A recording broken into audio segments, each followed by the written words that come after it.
नंदस्त्वात्मज उत्पन्ने जातालादो महामना आहुरविप्रान वेदज्ञान स्नातः सुचिरलंकृता।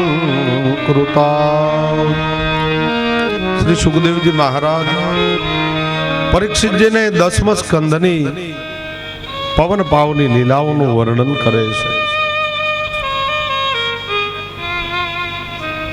નંદ બાવાના એક પરમ મિત્ર હતા। બેનો કથા શરૂ થઈ ગઈ છે, હવે વાતો બંધ કરી દો।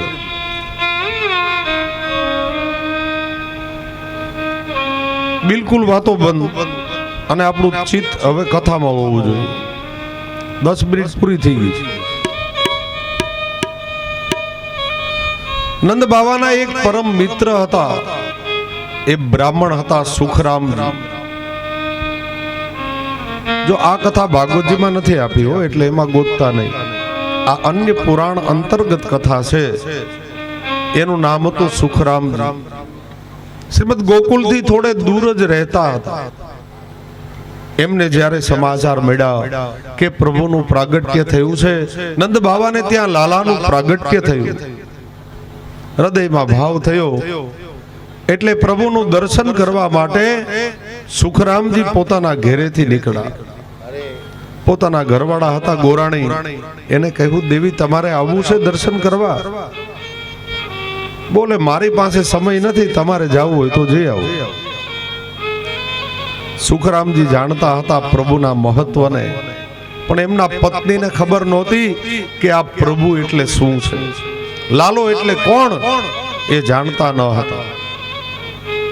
બ્રાહ્મણ દેવતા સુખરામજી પોતાના ઘેરેથી નીકળ્યા, પણ મનમાં થોડો સંકોચ થતો હતો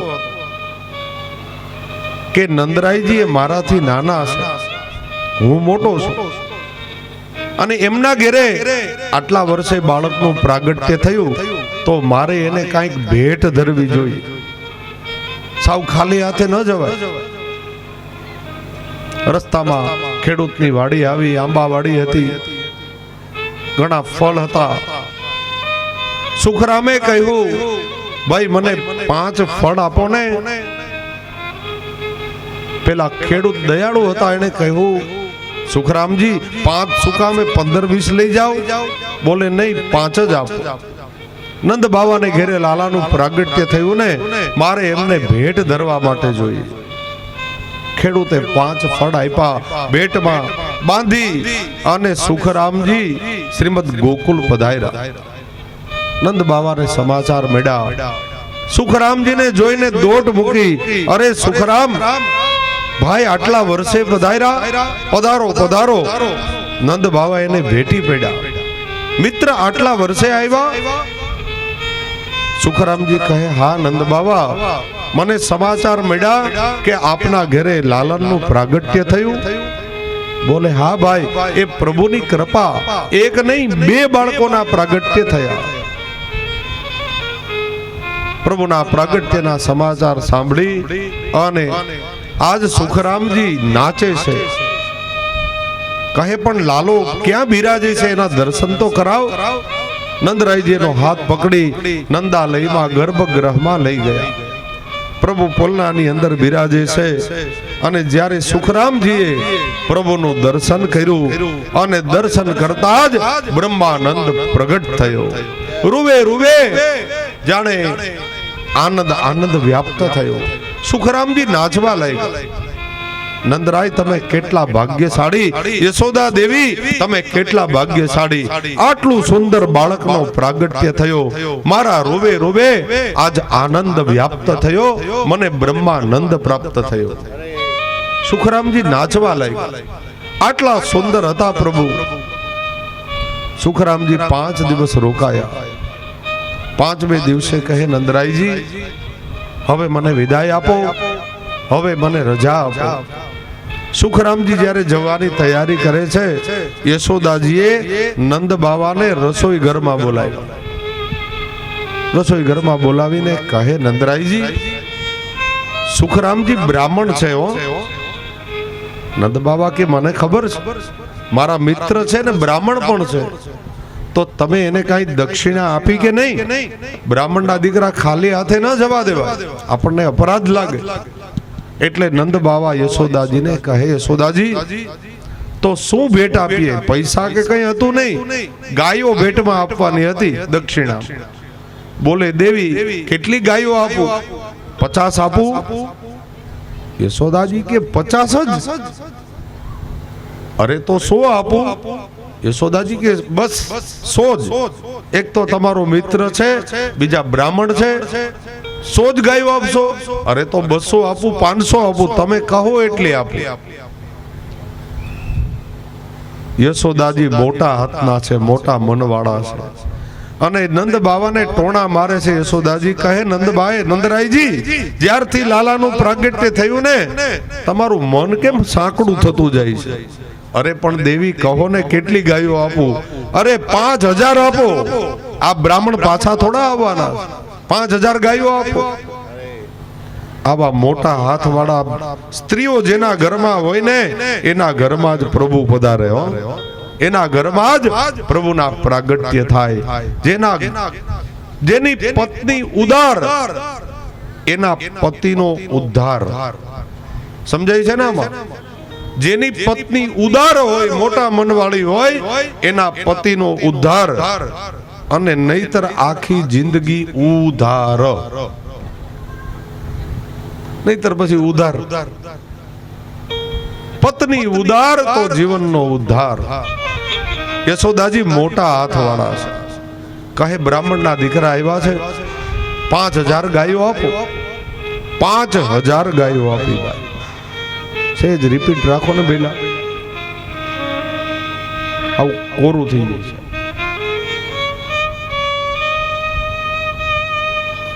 હા સેજ રિપીટ આપો. હાલો હાલો હાલો હાલો હાલો.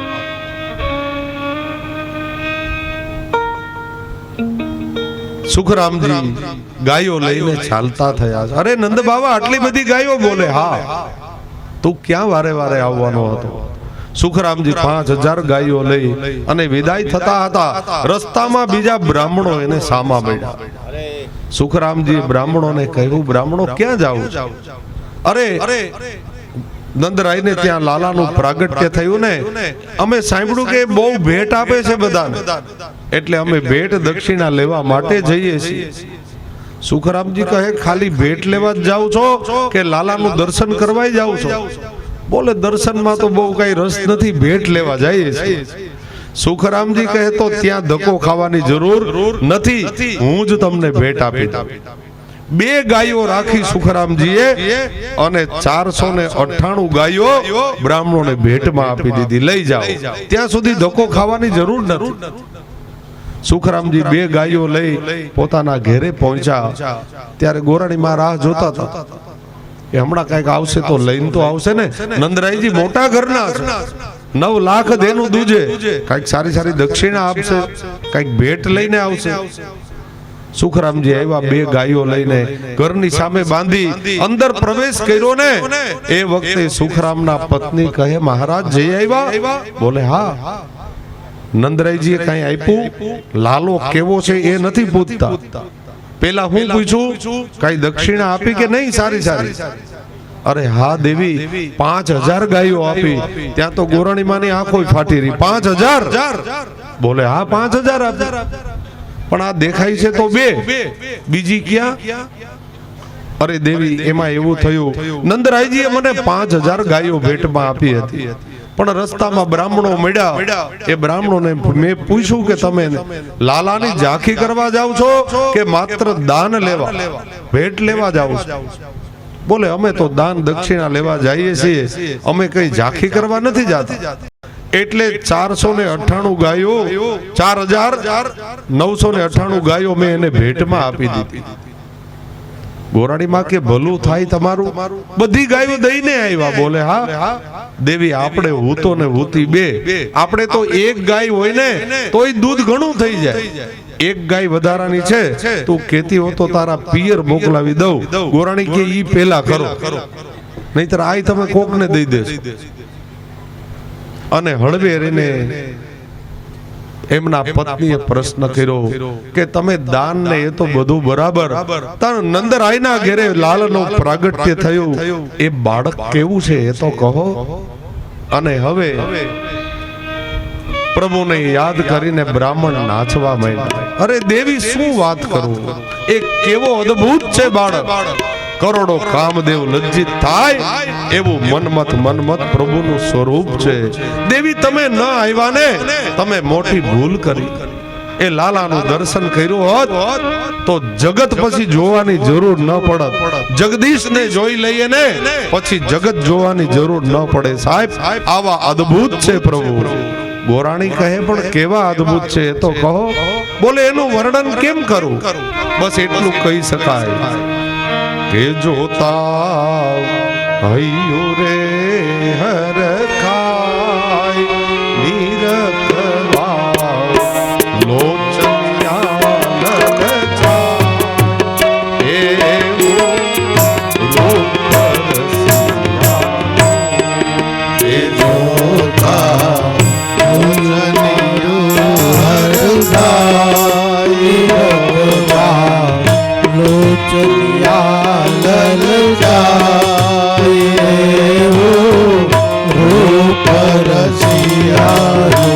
ભાવથી તાલી પાડીને બોલો, પ્રભુના દિવ્ય લીલા ચરિત્રો છે.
બધાને આવડે જ છે, આવડે છે ને? જરાક જોરથી બોલો ને, પ્રભુ સાંભળે એમ બોલો, કદાચ સાંભળી જાય તો. ભરવા ગઈ પાણી જોયા નંદ કુંવર માનો ભરવા ગઈ પાણી જોયા નંદ કુંવર માનો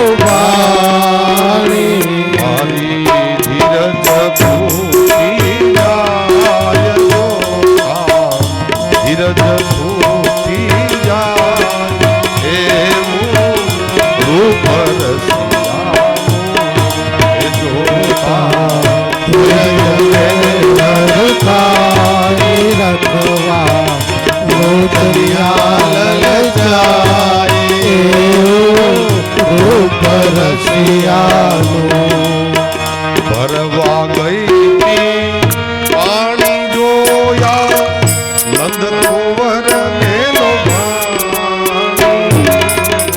ભરવા ગઈ પાણી જોયા નંદ કુંવર મેલો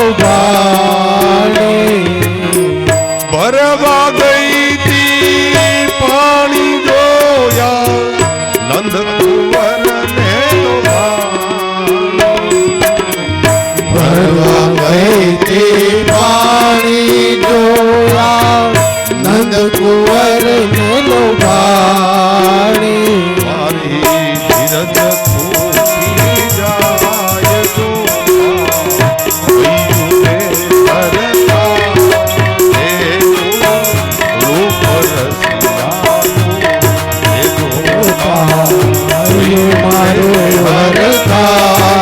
રખવા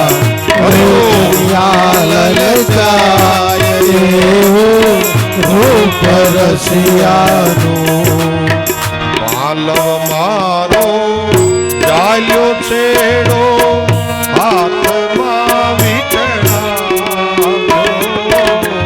પાલવ મારો ચાલ્યો છેડો હાથમાં વીટડાયો પાલવ મારો ચાલ્યો એના હાથમાં વીટણા પાલવ મારો ચાલ્યો એના હાથમાં વીટડાયો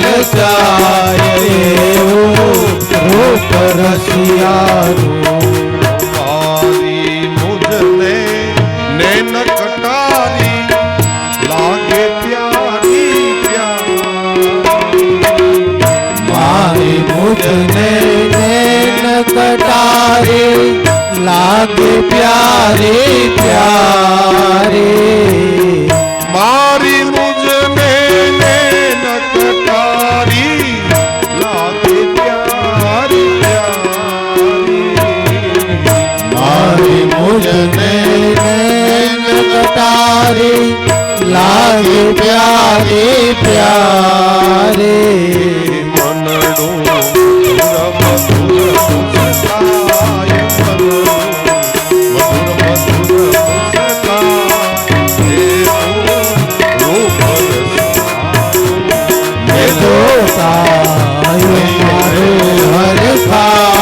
રખવા લોચનિયા લલચાય એવું રૂપ રસિયાનું સાસરીએ ના સોહાય મુજને પિયરીએ પોસાય સાસરીએ ન સુહાય મુજને પિયરીએ પોસાય ના સાસરીઓને પિયરીઓ કયું હે બોલીએ છીએ ને આપણે સાસરીએ ના સોહાય પિયરીએ ના પોસાય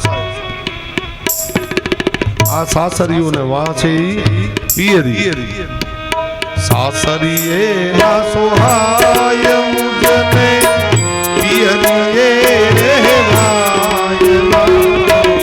સાસરીએ ન સુહાય મુજને પિયરીએ રહેવાય ના કોઈને આઈ ન કહેવાય કોઈને આઈ ન કહેવાય રૂપ મારું ઘર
સુખરામજી નાચવા લાગ્યા.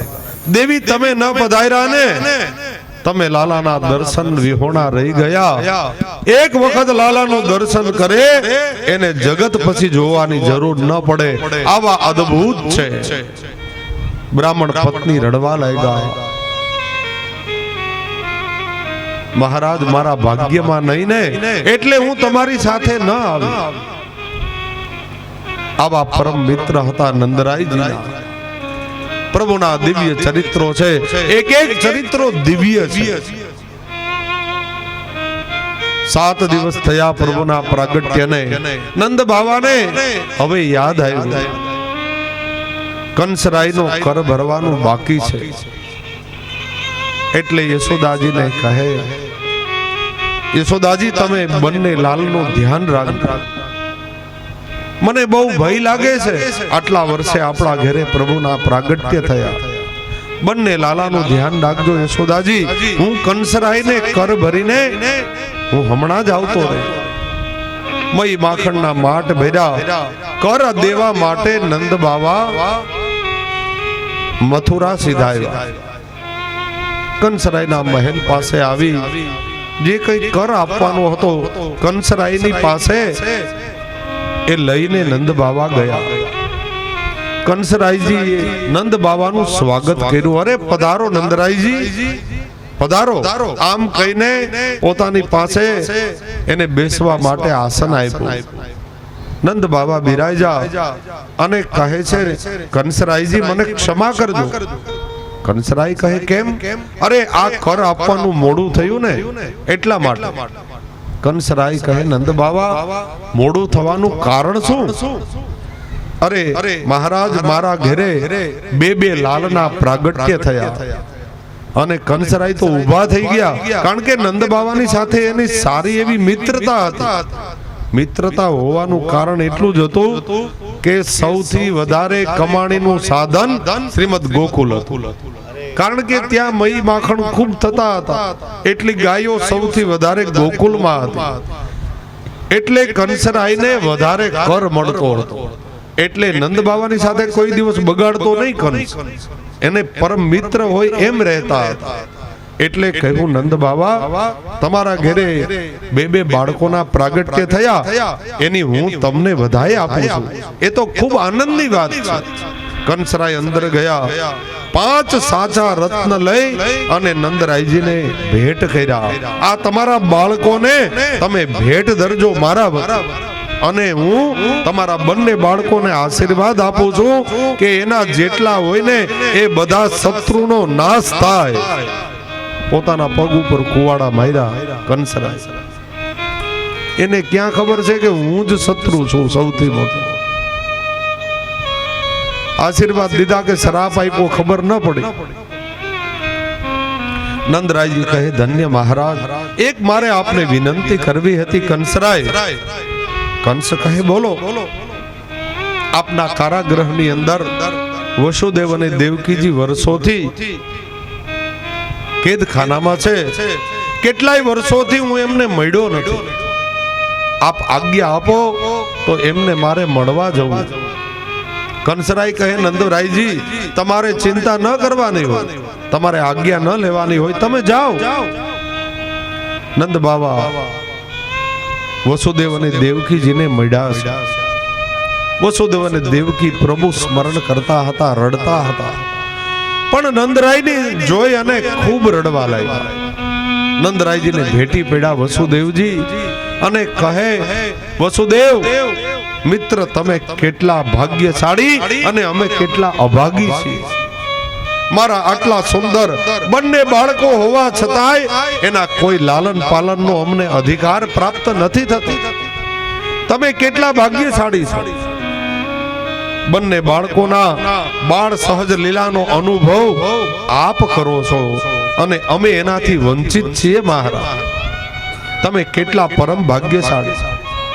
નંદ બાવા એમને સમજાવે છે, વસુદેવજી આ તો બધા વિધિના વિધાન છે. તમારા બંને બાળકો મારા જીવ કરતા હું એને અધિક રીતે એનું લાલન પાલન કરું છું. તમે ચિંતા ન કરતા. મારા પ્રાણથી વધારે મને પ્યારા છે. તમે એની બિલકુલ ચિંતા ન કરતા. અને એ વખતે વસુદેવજીએ કહ્યું, નંદ બાવા, મને હૃદયમાં કંઈક ઉલ્કાપાત થાય છે. તમે શ્રીમદ ગોકુળ પધારો, ત્યાં નક્કી કંઈક અનહોની થવાની છે. અને બન્યું પણ એવું. નંદ બાવા અહીંયા કર દેવા માટે આવ્યા અને કંસરાયે પોતાની જે બહેન હતી પૂતના, એ પૂતનાને કહ્યું કે જાઓ શ્રીમદ ગોકુલ વ્રજમંડલમાં 1.5 મહિના સુધીના જેટલા બાળકો હોય ને એને મારીને આવો. એમાં ક્યાંક મારો વેરી પકડાઈ જશે તો મને આ ડરમાંથી હું વિમુક્ત થાઉં. પૂતના કંસની બેન હતી. ભાઈ, આવી કોઈ બેન હોય કંસની બેન નથી આ, પણ આધ્યાત્મિક રીતે એની બેન થાય છે. ઓમ સંબંધમાં બેન નથી, પણ આધ્યાત્મિક રીતે એનો મહાત્માઓનો મત છે કે એ કંસની બેન છે.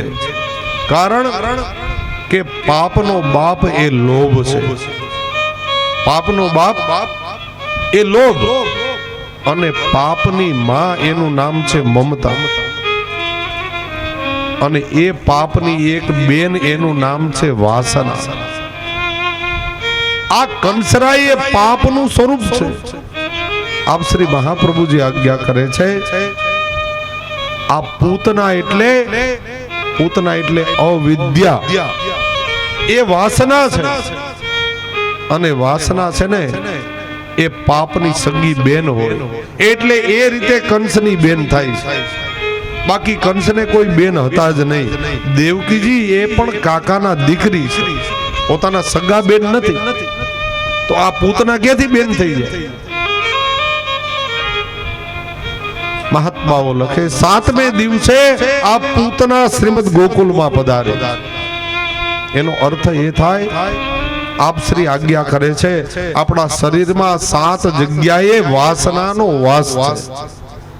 જો પ્રભુ કૃપા કરે તો એ 7 વાસનાઓમાંથી આ જીવ મુક્ત થાય, અને જીવ મુક્ત થાય તો પ્રભુ કૃપા કરે. આ 7 વાસના છે. એટલે એ પૂતના હવે શ્રીમદ ગોકુલમાં આવે છે. અને આવી ત્યારે કેવી બનીને આવી? સુંદર રૂપ ધારણ કરીને આવી. વાસના જ્યારે આવે ને ત્યારે સુંદર બનીને જ આવે સાહેબ. નહીતર તો એ વાસનાને અપનાવે કોણ? વાસના કેમ ગમે છે? કારણ કે સુંદર રૂપ ધારણ કરીને આવે. પણ એ જ્યારે ભોગવાઈ જાય, પાછી જાય ને, ત્યારે એ કુરૂપ બની જાય. આવે ત્યારે સુંદર હોય. પૂતના માટે મહાત્માઓએ લખ્યું છે, કેવી સુંદર બનીને આવી. સુંદર મોંઘી મોંઘી સાડી, હીરના ચીર પહેર્યા, સુંદર એ અલંકારો ધારણ કર્યા. અને ત્યાં સુધી લખ્યું છે કે શ્રીમદ ગોકુલના સ્ત્રીઓએ આવી સ્ત્રી ક્યારેય જોઈ નહોતી, એવી સુંદર બનીને આવી. એટલે બધા એમાં મોહ પામ્યા છે. શ્રીમદ ગોકુલના સ્ત્રીઓ પૂતનામાં મોહ પામ્યા. કોઈ સ્ત્રી પુરુષમાં મોહ પામે કદાચ, તો એને પ્રકૃતિ કહેવાય. એ પ્રકૃતિ છે.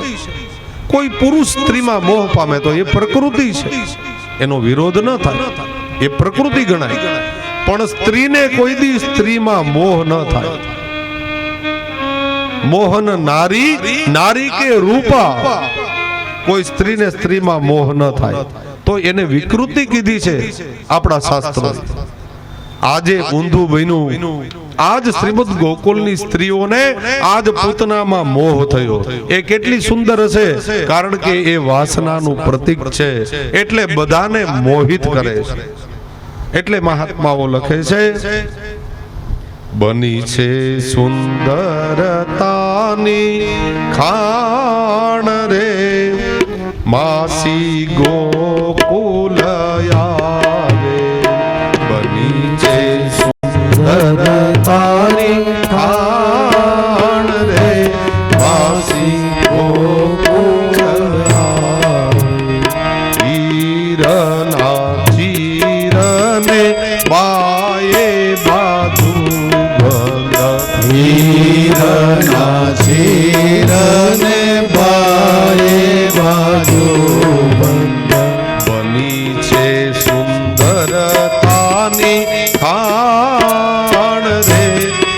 માસી ગોકુલ આવે બની છે સુંદરતાની ખાણ રે માસી ગોકુળ આવે. આવી સુંદરતાની ખાણ બનીને આજ પૂતના ગોકુલમાં આવે. બધા સ્ત્રીઓ મોહ પામે, લટક મટક કરતી આજ પૂતના ગામ સોસરવી આવી અને બાલ ઘાતીની કીધી. પૂતના બાલ ઘાતીની કેટલાય નાના નાના બાળકોને મારતી મારતી આ પૂતના શ્રીમદ ગોકુળ સુધી આવી અને સીધી જ નંદા લઈને આંગણામાં આવી ગઈ. હો હવે અહીંયા તો રોજ કેટલા લોકો આવતા હતા પ્રભુની ઝાંખી કરવા માટે. યશોદાજીને એમ કે કોઈ મહેમાન હશે, કોઈ આજુબાજુના નગરમાંથી આવ્યા હશે અને પાછી સુંદર તો હતી જ. એટલે બધાએ કહ્યું કે માસી આવ્યા. ભગવાનને આવા માસી હોય ભાઈ? આવી કુરૂપ પૂતના કોઈ દી માસી હોય? પણ મેં તમને કહ્યું એમ આધ્યાત્મિક રીતે એ માસી હતા. માસી આવે એટલે ખબર પડી જ જાય હો કે માસી આવ્યા. ખબર પડી જાય કે નહીં? તમને ખબર પડી જાય માસી આવ્યા કે ફઈ આવ્યા? એમાં કોક અજાણી જગ્યાએ બેઠા હોય ને કઈક પ્રસંગ હોય તો ખબર પડી જાય માસી આવ્યા કે ફઈ આવ્યા. શીખવું છે તો શીખડાવી દઉં. આવ્યો છું તો કરતો જાવ. એટલે શીખવું છે, કોઈને પૂછવું ના પડે માસી આવ્યા કે ફઈ આવ્યા.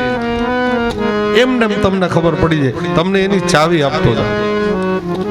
કોઈ અજાણા ઘરે બેઠા હોય ને પ્રસંગ હોય એટલે બધા થેલા લઈ લઈને આવતા હોય ને, એમાં માસી આવ્યા કે ફઈ આવ્યા વગર પૂછે ખબર પડી જાય. બોલો, શીખવું છે ને તો શીખડાવી દે.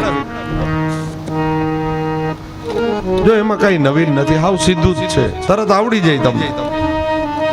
એક આવે અને પરસાળમાં પેસે. એક આવે અને પરસાળમાં, પરસાળ એટલે ઓસરી. થેલો માંડ માંડ ઉપડતો હોય ને હા ધમોધમ થાતા આવે પરસેવે રેબજેબ અને ઓસરીની કોરે નિશાપો નાખીને બેહી જાય એટલે સમજી લેવાનું કે ફઈબા આવ્યા. કોઈ ફઈબાઓ તો માફ કરજો, હું તો આનંદ માટે બોલું છું. એક આવે ને પરસાળમાં પેસે. આવા પરસેવે રેબજેબ હોય અને નિહાપો નાખીને બેહી જાય. હે ભગવાન એમ કરીને બેહી જાય સમજી લેવાનું ફઈ આવ્યા. એક આવે અને પરસાળમાં પેસે અને એક આવે અને સીધી રસોઈમાં પેસે. થેલો લઈને લટક મટક કરતા આવે અને સીધા રસોડામાં જાય એટલે સમજી લેવાનું કે માસી. ફઈબાને રસોડામાં જવાનો અધિકાર ન હોય એટલે ઓસરીને કોરે બેસે. અને માસીને તો લાયસન્સ હોય ને, સીધા રસોડા. બસ આ ઓળખાણ આ શીખી જાય. આવું કઈ કઈ આવશે તો શીખડાવીશ તમને. એટલે શ્રીમદ ગોકુલ વાસીઓ કહે માસી આવી. પૂતના સિદ્ધિ નંદાલયમાં યશોદાજી પયપ પાન કરાવતા હતા પ્રભુને. પૂતના પાસે આવીને બેસી ગઈ. યશોદાજીને કહે માં મને તારા લાલાને પધરાવ, હું લાલાને લાલન પાલન કરાવું. મારે માનતા છે 108 બાળકોને લાલન પાલન કરાવવા. પૂતના જ્યારે નજીક આવીને એ જ વખતે પ્રભુએ પોતાના નેત્ર બંધ કરી દીધા. હવે નેત્ર શું કામ બંધ કર્યા ને એના ટોટલ 27 કારણો આપ્યા છે, અલગ અલગ મત પ્રમાણે. મહાત્માઓના મત છે એમાં. પ્રભુએ નેત્રને બંધ કરી દીધા. હવે આ નેત્ર શું કામ બંધ કર્યા પ્રભુએ? એનું પહેલું કારણ એ છે, પ્રભુ એ વિચારતા હતા કે હજી તો સવાર સવારનો સમય છે, કોક સોરા સારા ગોપીજનો વ્રજ ભક્તો આવે ને તો મને આનંદ આવે. આ વાસનાનું મોઢું અત્યારમાં ક્યાં જોવું? મારો દિવસ બગડી જાય. એટલે પ્રભુએ નેત્ર બંધ કરી દીધા. વળી એક મહાત્માનો મત એવો છે, પ્રભુએ એટલા માટે નેત્ર બંધ કર્યા. પ્રભુ એ વિચારતા હતા કે અત્યારે તો આ પૂતના બનીને આવી છે, પણ આગલા જન્મની કોણ છે? એટલે પ્રભુએ વિચાર કર્યો, ઓહો, આ તો બલિરાજાની દીકરી રત્નમાલા છે. અરે જ્યારે વામન રૂપે પ્રભુ પધાર્યા હતા 3 ડગલા પૃથ્વીનું દાન લેવા, એ વખતે સૌથી પહેલા એને રત્નમાલા દેખાણી હતી. રત્નમાલા સામે મળી. વામન પ્રભુનું સ્વરૂપ જોઈ એમાં મોહ પામી ગઈ રત્નમાલા. અને રત્નમાલાએ મનોમન વિચાર કર્યો કે આના જેવો દીકરો મને મળે તો. પ્રભુ કે ઈ તારો ભાવે હું પૂરો કરીશ, પણ સારસ્વત કલ્પમાં ત્યાં સુધી નિરાત રાખ. અને સર્વસ્વનું જ્યારે દાન લઈ લીધું બલિરાજા પાસે, ત્યારે એની એ રત્નમાલાને મનમાં વિચાર આવ્યો કે આવો દીકરો હોય તો એને મારી નાખવો જોઈએ, આ તો બધું લઈ લે. પ્રભુ કે ઈ તારો સંકલ્પ મનોરથ પણ હું સારસ્વત કલ્પમાં પૂરો કરીશ, ત્યાં સુધી નિરાત રાખ. પ્રભુ એટલા માટે નેત્ર બંધ કર્યા. પ્રભુ એ વિચારે કે આ તો બલિરાજાની દીકરી છે, તેથી મેં વચન આપ્યું તે આજ પૂરું કરવાનું છે. તારું દૂધપાન પણ હું કરીશ અને તને મારીશ પણ ખરા. એક મહાત્મા આચાર્યનો મત છે, પ્રભુ એટલા માટે નેત્ર બંધ કર્યા હતા. એ વિચાર કરતા હતા કે આંખ જેને તેને ન અપાય. આંખને એકને જ રતન કીધું છે. હો, આંખને શું કહીએ આપણે? રતન. નહીતર કિંમતીમાં કિંમતી તો આપણું હાર્ટ છે, હૃદય છે, પણ એને રતન નથી કીધું. હૃદય બંધ પડી જાય પછી માણસ જીવે નહીં. આંખ તો કદાચ અંધાપો આવે તોય 100 વર્ષ જીવી જાય. એ મહત્વનું અંગ નથી. મહત્વનું અંગ આપણું હૃદય છે, પણ છતાંય આંખને રતન કીધા છે. કારણ કે એને હાચવવાનું કીધું છે આપણા મહાત્મા હોય. આપણા આચાર્યો એ કહે છે આંખનું જતન કરજો. જતન એટલે ચશ્મા પહેરવાની વાત નથી કરી, એમાં કણા પડે એ વાત નથી. તમારી નજરને સાચવજો. માણસ વધારે વધારે પાપ પોતાના આંખથી જ કરે છે અને સાંભળવાથી કરે. આ 2 ઇન્દ્રિયોને સાચવી લઈએ ને તો લગભગ પાપ થતા બંધ થઈ જાય. વધારે વધારે માણસ આંખથી પાપ કરે છે અને વધારે વધારે પાપ કાનથી કરે છે. અને ત્રીજું અંગ છે આપણી જીભ. એને જો વશમાં રાખીએ એટલે ઘરના ઝઘડા બધા બંધ થઈ જાય. વધારે વધારે એ લોહી પીવે છે ને, એને વશમાં કરી લઈએ ને તો ઘરમાં કાયમી શાંતિ જ છે.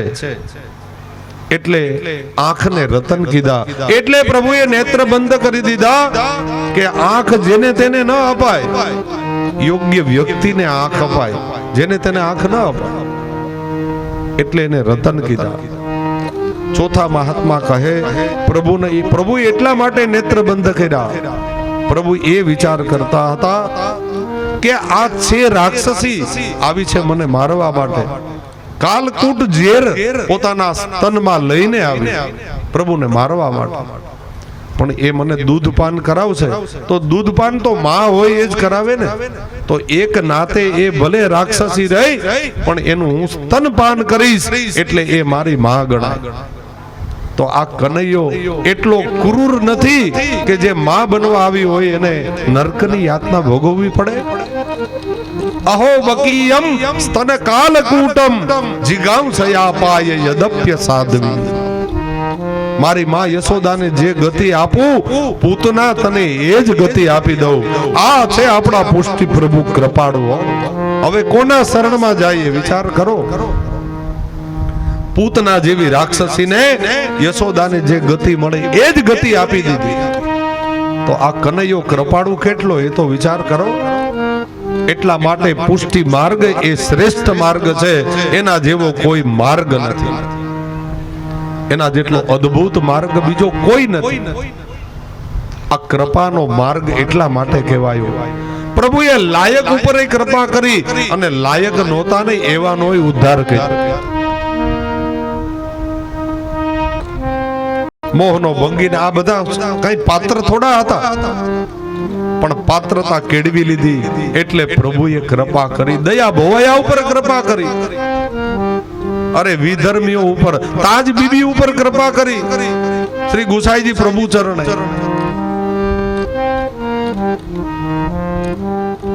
આવા તો કેટલા ભગવદીઓ થયા. પ્રભુ નેત્ર એટલા માટે બંધ કરે,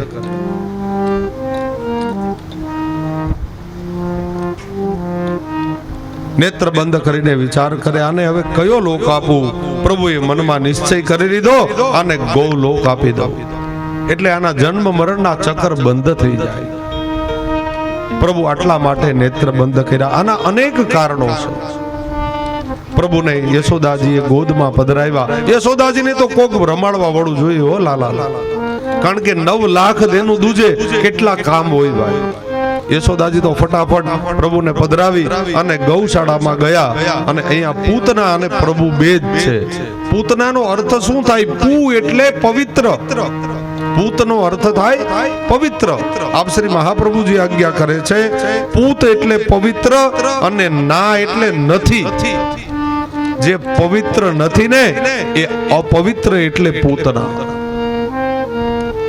પ્રભુને ગોદમાં પધરાવી સ્તન પાન કરાવે છે. પ્રભુ હવે દૂધ તો પીવે છે, દૂધની સાથે સાથે પૂતનાનો પ્રાણ ગ્રહણ કરે છે. હવે આ રાક્ષસી કેટલીક ઘડી પોતાના મૂળ રૂપને છુપાવી શકે. વાસના છે એ જાજી ઘડી ન રહે ભાઈ. એ ભોગવાઈ જાય એટલે કુરૂપ બની જાય. પૂતના પ્રભુને દૂધ પાન કરાવે. ધીરે ધીરે ધીરે પ્રભુ એના અંગને દબાવે. ભયંકર પીડા થવા લાગી અને પૂતના ઊભી થઈ, મૂળ રૂપ પ્રગટ થઈ ગઈ. પૂતના કેટલી ઘડી પોતાના સ્વરૂપને છુપાવી શકે, અને બીજે બધે તો છુપાવીએ તો હાલે, પ્રભુની સન્મુખ આપણા મૂળ સ્વરૂપમાં જ જાવું. આપણે બીજા બધાને બનાવી રાખીએ એનો કાંઈ વાંધો નહીં, ખોટું બોલો તોય વાંધો નહીં, પણ તમારા પ્રભુ સન્મુખ થાવ ને ત્યારે હોય એવા તમે રજૂ થાજો. કારણ કે એ તો મનની જાણે, તનની જાણે, એ તો બધી જાણે છે. એ અંતર્યામી છે. ત્યાં કોઈ વસ્તુ છુપાવવી નહીં, ત્યાં હોય ને એવા આપણે રજૂ થઈ જવું પ્રભુ પાસે, તો પ્રભુને વધારે વાલા લાગશે. પૂતનાએ પોતાનું રૂપ છુપાવ્યું તો હવે પ્રગટ થઈ ગયું અને કહે લાલા, લાલા મને છોડી દે, હવે હું મરી જઈશ, મને છોડી દે. સા મુંચ મુંચ, છોડી દે, છોડી દે લાલા. લાલો કહે જો પૂતના એક વાત સાંભળી લે, હું કોઈ દિવસ કોઈને પકડતો જ નથી. હું કોઈ દિવસ કોઈને પકડતો જ નથી, અને જેને પકડી લઉં ને એને ક્યારેય છોડતો નથી. આ કનૈયાનો સ્વભાવ છે. આપણા પુષ્ટિ પ્રભુ આવા છે કૃપાળુ. ઘડીકમાં તો પકડે જ નહીં, અને જો પકડી લે તો એ ક્યારેય છોડતા નથી સાહેબ. જેણે ગ્રહી લીધો મારો હાથ, જે પ્રભુ આપણો હાથ ગ્રહણ કરી લે એ પુષ્ટિ પ્રભુ ક્યારેય આપણને છોડતા નથી. એ જીવને ઉત્તમ ગતિ જ આપે. આ પ્રભુનો સ્વભાવ છે. તમારી પછી લાયકાત હોય કે ના હોય, છતાં એને કૃપા કરવી હોય તો એ પાત્ર ક્યારેય જોતા જ નથી. આ જીવ તો આપ શ્રી મહાપ્રભુજી આજ્ઞા કરે છે જીવ સ્વભાવ તો દૃષ્ટા. જીવ એ તો સ્વભાવથી કાયમી દૃષ્ટ જ છે સાહેબ. પણ પ્રભુને કૃપા કરવી હોય તો એ પાત્ર નથી જોતા. એ તો ગમે એના ઉપર કૃપા કરી. લાયક હતા એના ઉપર કૃપા કરી, નહોતા લાયક એના ઉપર પણ કૃપા કરી. પૂતના ઉપર કૃપા કરી. એ શું લાયક થોડી હતી? એ તો અવિદ્યા છે, વાસના છે. છતાંય પ્રભુએ કૃપા કરી. પૂતનાને કહે પૂતના છોડવું એ મારો સ્વભાવ જ નથી. રામાનંદ પંડિતના ઘરે આપ શ્રી પધાર્યા હતા. રાત્રિ મુકામ કર્યો. વહેલી સવારે રામાનંદ પંડિત અને એના પત્ની વેલા જાગી ગયા. રામાનંદ પંડિત એમના પત્નીને કહે ગાયનું ગોબર જલ્દી ભેગું કરી લે, નહીતર આ વૈષ્ણવો આપણા પાછળ વધવા નહીં દે પોતનામાં. આ વાત આપ શ્રી પોડતા હતા અને કાન સુધી વાત પહોંચી ગઈ. એ જ વખતે આપ શ્રી મહાપ્રભુજી આચાર્ય ચરણ શ્રી ઊભા થયા. પોતાના વૈષ્ણવોને કહે, ચાલો આ ઘેરે ન રોકાવાય. રામાનંદ પંડિત કહે, પ્રભુ મારો કયો અપરાધ એ તો કહો. મહાપ્રભુજી કહે, આજથી હું તારો ગુરુ નહીં, તું મારો શિષ્ય નથી. આજથી હું તારો અપરાધ એટલો જ છે, હું તને છોડી દઉં છું. આજથી તું મારો શિષ્ય નથી. આજથી હું તારો ત્યાગ કરું છું. રામાનંદ પંડિત રડવા લાગ્યા, ગુરુદેવ મારી પણ ભૂલ કઈ? અરે રામાનંદ, તું હમણાં બોલતો હતો, તારી પત્નીને કહેતો હતો જલ્દી બધું ગોબર લઈ લે, નહીતર વૈષ્ણવ આપણા ભાગમાં નહીં આવવા દે. યાદ રાખ રામાનંદ, તે મારો અપરાધ કર્યો તો હજી વાંધો નહોતો, તે મારા ભગવદીઓનો અપરાધ કર્યો. ભગવાનનો અપરાધ કરીએ ને તો કદાચ એ છોડી પણ દે, એ માફ પણ કરી દે, કારણ કે એ સમર્થ છે. ભૂલે ચૂકે કોઈ દિવસ ભગવદીઓનો, વૈષ્ણવોનો અપરાધ ક્યારેય ન કરવો. આપણા માર્ગમાં એ સૌથી મોટો અપરાધ છે. એટલે રામાનંદ પંડિતનો મહાપ્રભુજીએ ત્યાગ કર્યો. મહાપ્રભુજી તો વૈષ્ણવો સાથે પધારી ગયા. રામાનંદ પંડિતને હૃદયમાં બહુ ખેદ થયો, બહુ દુઃખ થયું. એ તાપ ક્લેશમાં બળતા રામાનંદ પંડિત બજારમાં નીકળ્યા. વૈષ્ણવની હાટડીએ જઈ બરાબર રાજભોગનો સમય થયો. જલેબી પધરાવી અને શ્રીનાથજી બાવાને આરોગાવી દૂના પડિયામાં લઈને, પ્રભુ તમે તો આરોગો, મારા ગુરુદેવે તો મારો ત્યાગ કર્યો. અને શ્રીનાથજી બાવા તો આરોગ્યા પણ ખરા હો. અદ્રોષ્ટ ઉપર એક જલેબીની ટૂક રહી ગઈ અને મહાપ્રભુજી બરાબર મંદિરમાં પધાર્યા. શ્રીનાથજી બાવાને વિનંતી કરે, બાવા અત્યારમાં કોના હાથની જલેબી આરોગ્ય? બોલે, પેલો રામાનંદ છે ને, એને મને ભાવથી લેવડાવી તો મેં લીધી. બોલે, પણ મેં તો એનો ત્યાગ કર્યો. એ વખતે શ્રીનાથજી બાવા કહે, વલ્લભ એટલા માટે તો હું પ્રભુ જ છું, તમે મહાપ્રભુ છો. તમે એનો ત્યાગ કરી શકો. તુમ જો છોડો પિયા મેં નહીં છોડું રે. તમે ત્યાગ કરી શકો, હું ન કરી શકું. પ્રભુ એક વખત હાથ પકડે ને ક્યારેય છોડતા નથી હો. આ છે પ્રભુની કૃપા. પૂતનાનો પ્રાણ પ્રભુ પી ગયા. પૂતનાનો દેહ નીચે પડ્યો. મહાત્માઓ લખે છે 5 ગાવમાં દેહ પડ્યો. એટલા વૃક્ષો પડી ગયા 5 ગાવ. આ તરફ નંદ બાવા પણ પધાર્યા. શ્રીમદ ગોકુલથી સમાચાર મળ્યા. યશોદાજીને જ્યારે સમાચાર મળ્યા, એકદમ દોટ મૂકે યશોદાજી, રડતા જાય, મારા લાલાને કંઈક થઈ જશે તો. બધા વ્રજ ભક્તો એની સાથે, અમુક માળીઓ વૃદ્ધ ગોપીઓ પણ દોડે છે. અરે યશોદા, લાલાને આમ આપી દેવાય કોઈને? અહીંયા તો ભાતના લોકો આવે, હવે શું થશે? યશોદાજી ભોળા છે, રડતા જાય અને દોડતા જાય. બધા મિત્રોએ સમાચાર આપ્યા. યશોદાજી ગયા. પૂતનાની છાતી ઉપર પ્રભુ રમે છે, આનંદ કરે છે, ખડખડાટ હાસ્ય કરે. બધા ગોપીજનો કહે, માં જો આ લાલાને કઈ નથી થયું, તું ચિંતા ન કર. પ્રભુને પધરાવી અને યશોદાજી સીધા ગૌશાળા. બહુ ભોળા છે બા. ગાયનું પૂંછડું 7 વખત ફેરવું લાલા ઉપરથી. ગૌરજ હતી ને, પ્રભુને ગૌરજથી ગૌમૂત્રથી સ્નાન કરાવે. સુંદર એ પ્રભુને સ્નાન કરાવી, પીળા પિતાંબરો ધારણ કરાવી, માં પ્રભુને હવે દુગ્ધ પાન કરાવે. અહીંયા નંદરાયજી બધા મિત્રોને કહે, મિત્રો આ જેટલા વૃક્ષો પડ્યા ને એ બધા પૂતનાની ઉપર ખડકો અને અગ્નિ સંસ્કાર કરો. પૂતનાનો અગ્નિ સંસ્કાર કરવામાં આવ્યો, પણ અમુક મહાત્માઓ કહે છે એમાંથી દુર્ગંધ આવવી જોઈએ, એને બદલે સુગંધ આવતી હતી. અગરુ અને ચંદનની સુવાસ આવતી હતી. આવું કેમ બન્યું? આ તો રાક્ષસી હતી, એનો દેહ તો દુર્ગંધથી ભરેલો. અહીંયા સુગંધ આવી. આપ શ્રી આજ્ઞા કરે પરમ કૃપાળુ છે. એ પ્રભુનો જેને સ્પર્શ થાય ને એના જન્મો જન્મની દુર્ગંધીઓ દૂર થઈ જાય, એના પ્રત્યેક અંગની અંદર સુગંધ પ્રગટ થાય. પ્રભુનો સ્પર્શ થાય ને એટલે સુગંધ જ આવે, દુર્ગંધ નહીં આવે. પૂતનાના દેહને બાળ્યો.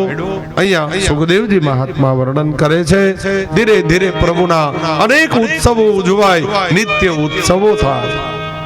એક વખતે માં યશોદાજીની દ્રષ્ટિ પડી.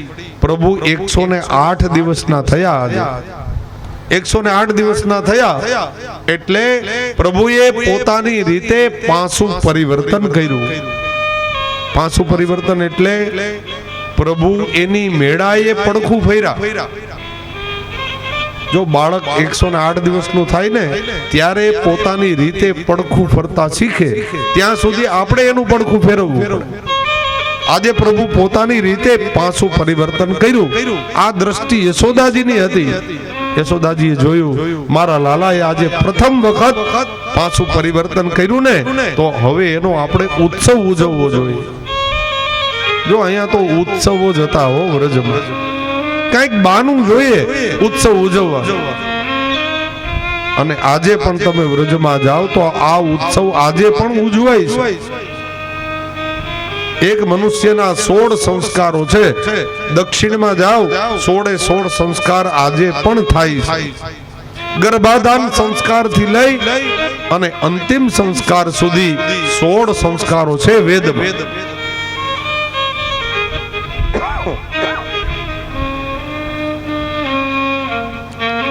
દક્ષિણમાં જાઓ આ 16 સંસ્કાર આજે પણ થાય છે. આપણે અહીંયા 2 સંસ્કાર રહ્યા. ક્યાં ક્યાં? એક વિવાહ સંસ્કાર અને એક છેલ્લે અચ્યુતમ કેશવમનો સંસ્કાર. 2 રહ્યા અને 2 પૂરેપૂરા આપણે કરી શકતા નથી. 2 માય ઝડપ છે, એમાંય ઉતાવળ છે. હા 11:30 12 વાગ્યા સુધી નાચવામાં કઈ વાંધો ના હોય, ડીજે વાગતા હોય ને હડેરાટી બોલતી હોય, એમાં કઈ વાંધો ના હોય. મુહૂર્તે વૈયા ગયા હોય, ચોઘડિયા વૈયા ગયા હોય, પેલા બધું પૂછવા આવે અમને કેટલા વાગ્યાનો હસ્તમેળાપ દાદા, એટલે અમે એમ કઈક 10 વાગ્યા 10 વાગે આવી જ જાહે, એટલે અમે એમ કઈક જય શ્રી કૃષ્ણ બોલો. તમારું નહીં હાલે ને અમારું નહીં ચાલે. એ જઈ આવતા હોય છે ત્યારે જ આવશે. લગભગ ચોઘડિયા વયા ગયા હોય અને બરાબર કાળ ચોઘડિયું બહેન ઈ વખતે વરાજા મંડપમાં આવે અને પછી હસ્તમેળાપ થાય. આમાં એકેય મુહૂર્ત હચવાણું તો મુહૂર્ત જોવડાવો છો શું કામ? તો બ્રાહ્મણો પાસે જવાની જરૂર શું છે? હું એમ કહું, આપણે મુહૂર્તમાં કોઈ કામ કરવું જ નથી તો પછી સલાહ શું કામ લ્યો? આપણને ઠીક લાગે એમ કરી નખાય કે ખોટી વાત કરું છું તો સલાહ લેવાની જરૂર જ શું? અને બ્રાહ્મણની આજ્ઞા લેવી હોય એટલે કે એની પાસેથી મુહૂર્ત લેવું હોય તો એ મુહૂર્ત પ્રમાણે આપણે ચાલવું જોઈએ, તો આપણું કલ્યાણ થાય. જ્યોતિષ શાસ્ત્ર તો સાચું જ છે, આપણે ખોટા છીએ. 10:30 નું હસ્તમેળાપનું મુહૂર્ત હોય, તમે વરાજો 12 વાગે મંડપમાં આવે, હવે લગ્ન કેદી પૂરા થાય તેથી તો કાળ ચોઘડિયા શરૂ થઈ ગયા હોય, તો એ મુહૂર્ત જોવડાવવાનું કોઈ મહત્વ નથી સાહેબ. થોડોક આમાં સુધારો કરવાની જરૂર છે, એટલે વિનંતી કરું છું. તમે બીજું બધું કરો એમાં ના નથી, ડીજે રાખો, નાચો ગાઓ, બ્યુટી પાર્લરમાં જાઓ, 50,000 દિયો, એમાં મને કાંઈ વાંધો નથી. છોકરાઓ 10 રૂપિયા માગે તો હાઈટે થપ્પડ માર લેવી, પણ બ્યુટી પાર્લર વાળાઓને દેવા 50,000, એમાં કાંઈ વાંધો નહીં. એ તો કરવું જ જોઈએ ને. એ કરજો, એમાં આપણને કાંઈ તકલીફ નથી. એ અત્યારનો ક્રેઝ છે, સમય પ્રમાણે હાલવું પડે. મારી ના ક્યાંય નથી, પણ થોડુંક મંડપમાં આવવાનું અને વિધિ વિધાન જે થાય છે એ યોગ્ય સમયે થાય અને યોગ્ય રીતે થાય. એમાં થોડુંક બાંધછોડ કરતા શીખી જાવ. સમયે પેલા આપણે જાન આવતી ગામડામાં સવારે 5 વાગ્યામાં જાન આવી જતી, તેથી તો આટલા વાહન વ્યવહારની સગવડતા નહોતી, તોય વેલા આવી જાત. આવીને સીધી ચુંદડી ઓઢાડતા દીકરી. આવું હતું ને, ચુંદડી ઓઢાડવાની બાકી હોય, ચુંદડી ઓઢાડે ત્યાં સુધીમાં બધા નાસ્તો પાણી કરી લે, પછી તરત જ વરઘોડો ચડે, દુખણા લઈ આવે, દૂધ પાઈ આવે, સામૈયું કરી આવે, એટલે સીધો વરઘોડો. સવારે 8, 8:30 કે 9 વાગે ને ત્યાં વરરાજા મંડપમાં આવી જાય. 9 વાગે વરરાજા મંડપમાં આવી જાય. ગોરદાદા હોય બધી વિધિ કરાવે. 11 વાગે વિધિ પૂરી થઈ જતી, 11, 11:30 વધીને 12. અને આખી વિધિ પૂરી થાય ત્યાં સુધી આપણા બધાની હાજરી રહેતી એમાં. અને ત્યાં બેઠા બેઠા બધા એકબીજાની ઓળખાણ કાઢતા હોય. આ શું થાય તો કે આ વરરાજાના ફુવા છે, એ અમદાવાદ છે, આ વરરાજાના મામા છે. એકબીજાની ઓળખાણ થતી. અને હવે વેવાયું એકબીજાને ઓળખતા હોય તો હારું, એના નામ ભૂલી જાય છે. ટાઈમ જ નથી. જાન આવે ને સીધી માંડવે, અને ત્યાં ગાતા નાચતા બરાબર 1:30 વાગે આવે માંડવે. તાવદીમાં ગામ તો જમીન વયું ગયું હોય. ઓલો વરાજો માંડવામાં અને જાન સીધી જમવામાં, અને જમીન આવે ત્યાં વિધિ થઈ ગઈ પૂરી. હાલો પૈડું સીચો. કોણ છે ને કોણ કાંઈ ખબર નથી પડતી. આવા લગ્નોમાં રૂપિયા બહુ વાપરીએ છીએ, પણ એનો ફાયદો આપણને કાંઈ મળતો નથી. નકરું નાચવાનું થઈ ગયું બસ. એને લગ્ન માની લીધા આપણે બધા. લગ્ન એ સંસ્કાર છે, અને હવે સંસ્કારોનું નિકંદર કાઢીએ છીએ આપણે ભેગા.